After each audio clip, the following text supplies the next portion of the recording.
వచ్చే ఎన్నికల్లో రాహుల్ గాంధీని ప్రధాని కాకుండా అడ్డుకోవాలని బీజేపీ చూస్తుందని, అందుకే ఎంపీగా పోటీ చేయకుండా అడ్డుకునేందుకు కుట్ర పన్నుతుందని ఎమ్మెల్యే జగ్గారెడ్డి ఆరోపించారు.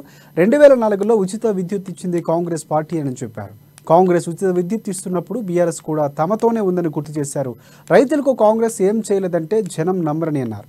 రైతులకు రుణమాఫీ చేసింది సోనియా గాంధీ అని, కరెంటు ఇచ్చింది కాంగ్రెస్ పార్టీ అని చెప్పుకొచ్చారు. లేకుండా చేయాలని, దేశ రాజకీయాల్లో వాళ్ళ ఉనికి ఉండొద్దు అనే ఒక ఆలోచనతో 135 ఏళ్ల చరిత్ర కాంగ్రెస్ చరిత్ర కనబడొద్దని, ఇది బీజేపీ పార్టీకి ఉన్న బలంకున్నటువంటి ఆలోచన. దానితో పాటు రాహుల్ గాంధీ గారు పార్లమెంట్ లో వారు పదే ప్రజా సమస్యల మీద వారి గలమిప్పి ఎప్పుడప్పుడు ప్రధానమంత్రిని నిలదీస్తుందాన్ని దాన్ని తట్టుకోలేక, వారి యొక్క ప్రశ్నలు తట్టుకోలేక, అయితే పార్లమెంట్ లో రాహుల్ గాంధీ గారి గొంతు వినబడద్దు, రాహుల్ గాంధీ గారి యొక్క ప్రజా సమస్యల మీద మాట్లాడుతుండే ప్రజలు వినొద్దు, ఇది ప్రధానమంత్రి బీజేపీ కుట్ర.